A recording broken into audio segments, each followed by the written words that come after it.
G3 종목회담에서는요. 저희가 운영 방식을 자세히 소개해 드리려고 하는데요. G3 종목회담은 3명의 스타들이 가지고 나온 종목들 중에 2명 이상이 동의를 해야지만 포트폴리오에 편입할 수 있습니다. 편입된 종목에 대해서 제외할 때도 마찬가지고요. 총 5종목으로 포트폴리오 운영을 하는데 단 3명 모두 만장일치에 동의하는 경우 5종목이 넘어도 편입이 됩니다. 자, 그리고 편입된 종목은 매수가 또는 매도가를 지정하지 않은 경우 다음날 평균가로 매도 되고요. 평균가는 매수 매도 시초가 종가 중간 가격으로 시초가 절반 종가의 절반 이렇게 매수하시면은 시초가 평균가를 맞출 수가 있습니다. 자, 그리고 진입가 목표가 선저가를 제시한 경우는 제시한 가격에 대해서 준수해서 운영하고요. 수익률 계산 시 각 종목마다 동일한 비중으로 투자되고 수익률은 매회 제가 이 시간에 바로 공개를 해드리도록 하겠습니다. 자, 한번 수익률 한번 보시도록 하시죠. 수익률이 사실 저희는 좋아요. 수익률이 좋은데 중요한 건 뭐냐면 수익률은 좋지만 사실상 코스피 코스닥 대비해서 격차를 많이 벌리지 못하고 있다는 부분, 그 부분이 좀 아쉽습니다. 자, 현재 수익률 보시면 아시겠지만 쭉 이렇게 수익률이 나와 있고요. 수익률 나와 있는데 제가 퍼센트가 잘 안 보이긴 합니다만은 일단은 보유종목 포트폴리오가 수익률이 상당히 좋습니다. 그럼 바로 전체 수익률로 한번 넘어가 보도록 하겠습니다. 자, 전체 수익률로 한번 넘어가 보시면요. 일단 전체 수익률 보시면은 상당히 저희가 코스피 코스닥 대비해서 지금 현재 코스피가 저희가 동일 기간 동안에 2점 몇 프로 정도 좀 올라와 있는 상태고요. 2.76% 정도 올라와 있고 코스닥 같은 경우가 5.32.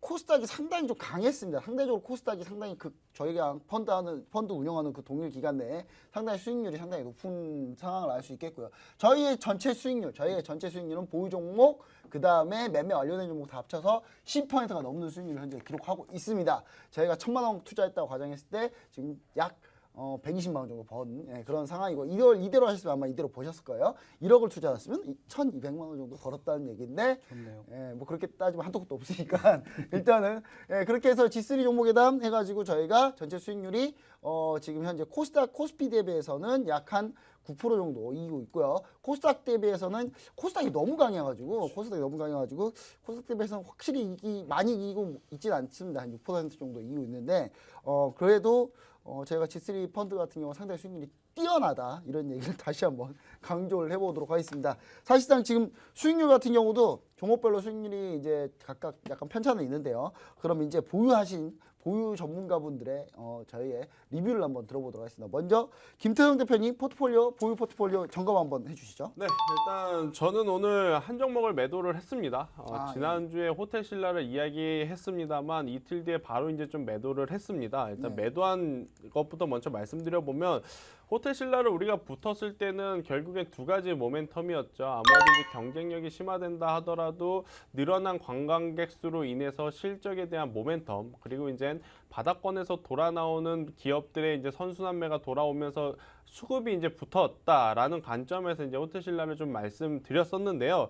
일단 아쉽게도 지난주 금요일이었습니다. 10월 25일 금요일 날 종가상으로 만약에 이 61선이라고 하는 이평선인 가격인 81,000원 85,000원 가격대 이상에서 마무리가 됐다라고 한다면 저는 지속적으로 보유를 하면서 85,000원까지, 85,000원, 86,000원까지도 좀 생각을 해볼 생각이었습니다만 생각보다 너무 약했습니다. 면세점 관련주들은 이제 생각보다 약했고 또 주말에 실적에 대한 이슈가 있을 가능성이 높아서 일단 호텔신라는 금요일 종가로 매도 수익 실현을 약수익 실현을 하면서 제가 이제 포트폴리오를 편집을 하려고 지금 준비를 했고요.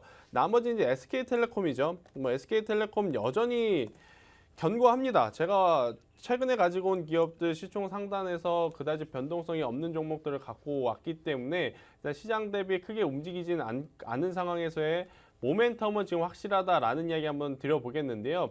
공교롭게도 프로피스타님이 밀고 계시는 카카오와 또 SK텔레콤이 이번에 서로 이제 연합을 한 거죠. 저번에는 김태형 대표님은 프로피스타님하고 손 한번 잡았습니다. 저희가 네. 이제 손 한번 잡았죠.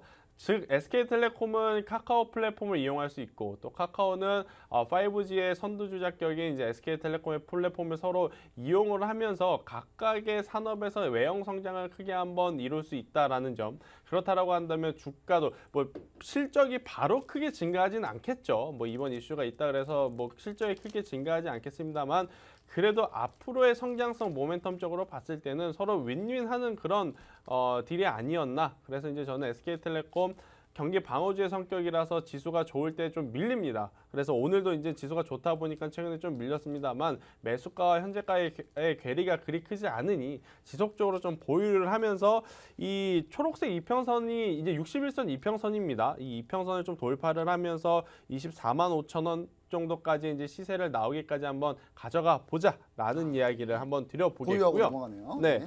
LG전자도 보유입니다. 지난주에 좀 고민을 했어요. 뭐 어떤 고민을 했냐면 미세먼지 관련주들 위닉스라든지 클린앤사이언스가 너무 강했기 때문에 이격이 많이 벌어졌다라는 거죠. 이제 프로핏 전문가님께서 이제 자주 여러분들께 강의식으로 말씀 주셨던 건데 이 이격, 이평선과 이평선의 간격이 멀어지면 다시 좁아지는 성격이 있습니다. 좁아진다라는 것은 그만큼 캔들이 조정을 받으면서 차익 물량이 나온다는 것을 의미를 하죠.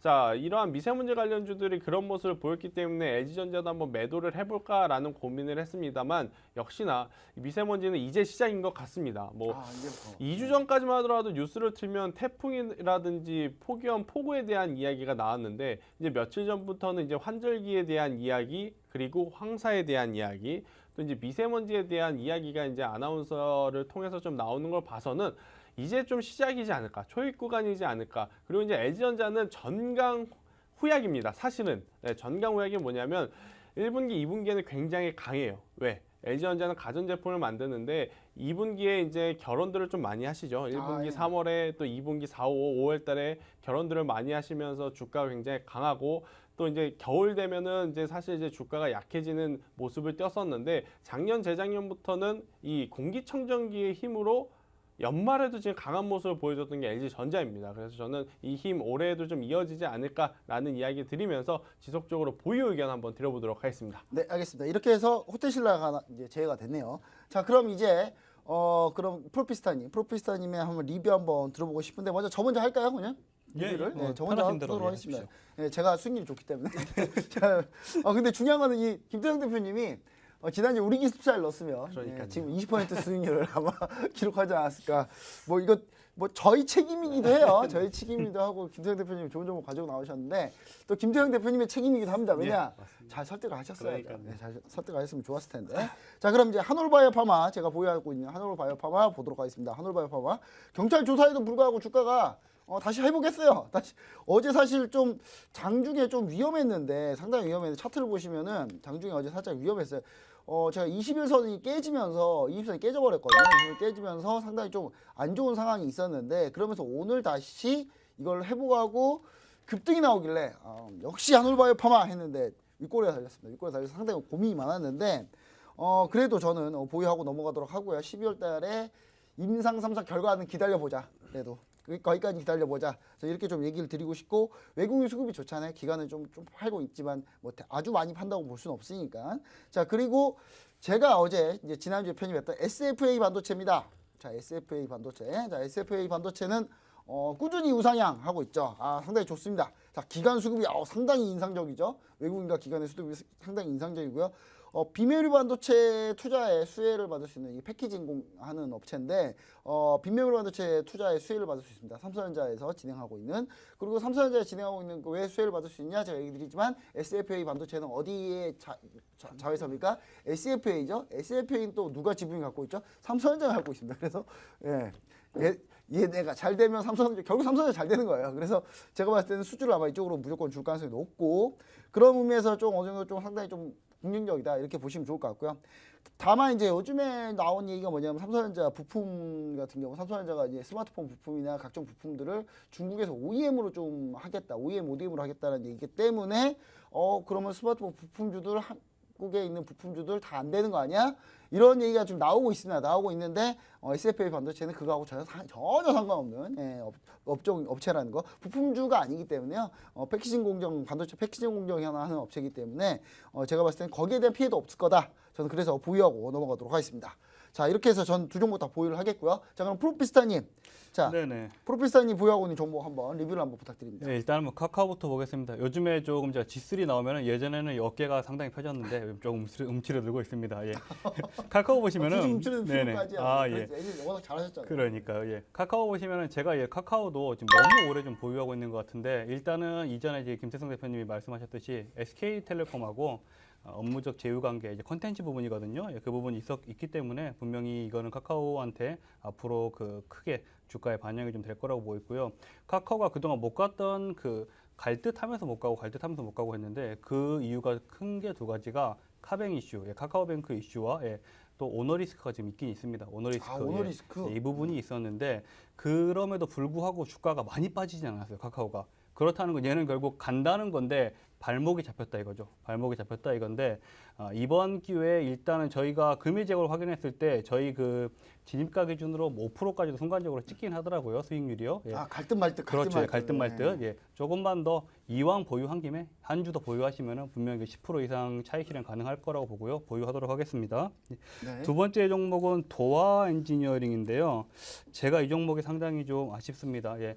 이 종목 같은 경우에는 지금 어제 전일, 전전일, 2, 3일 전에도 또 대형 수주를 두 건을 제가 알기로는 수주를 많이 했는데 수주를 했습니다. 예. 주가가 안 가요. 그렇죠. 참 페루에 안타깝게. 이제 신공항 수주도 땄고 1,500억 규모의 일본 이제 태양광 발전 수주도 땄는데 이게 이제 주가가 지난주에 급락을 했던 이유가 1,000억짜리 수주가 하나 계약이 파기가 돼 버렸습니다. 예. 그 소식 때문에 근데 주가가 1,500억이 들어왔는데도 주가가 안 가. 그렇죠. 그렇죠. 참 희한하네. 예, 주식 알다가 1,000억이 예, 모르는 1,000억 파기가 먼저 되고 1,500이 이번에 들어온 거죠, 다시. 네. 예. 그러니까 이게 도화 엔지니어는 아쉽지만 제가 우리 G3 펀드를 위해서 희생하겠습니다. 얘는 제외를 하고 제외를 예, 하시겠다. 노란통 메신저에서 관리를 해드리도록 하겠습니다. 네, 예, 도화 엔지니어링은 이 방송 보시고 들어오신 분들은 노란통 메신저로 꼭 들어와 근데 주시고요. 뭐 수익률이 엄청 나쁜 것도 아니에요. 꼴 4% 마이너스 정도밖에 안 맞습니다, 되기 맞습니다. 때문에. 예. 자, 나머지 종목은 YMT입니다. YMT인데 YMT는 제가 지금 상당히 좀 빨리 올라갈 줄 알았는데 제 종목들이 요즘에 특징이 있습니다. 어떤 특징이냐면 상당히 안 가요, 애들이. 상당히 안 갑니다. 예. 아니 예, 근데 부끄럽지만 갈 상당히 때는 안 확 갑니다. 가요. 또. 네, 네, 상당히 안 갑니다. 이 YMT는 차트를 좀 보시면서 제가 말씀을 해드릴게요. 상당히 고무적인 부분은 YMT도 크게 장대 양봉이 출현한 후에 35,000원 라인에서 이쁘게 지금 눌림은 형성되고 있습니다. 눌림은 형성되고 있고요. 일단은 YMT는 그 모멘텀도 상당히 좋고 PCB 관련 급등세가 지금 지속되고 있기 때문에 YMT도 결국 갈 건데 조금 움츠러들고 있다, 눌림 중이다라고 생각하시면 될 것 같습니다. 기간 조정? 그렇죠, 기간 조정 정도. YMT도 보유 의견으로 한 주 더 가지고 가도록 하겠습니다. 네, 알겠습니다. 그러면은 이렇게 해서 종목이 빠지는 종목이 호텔신라하고 YMT 아니 호텔신라랑 도화. 도화 엔지니어링 이렇게 두 종목이 제외가 되도록 되겠네요.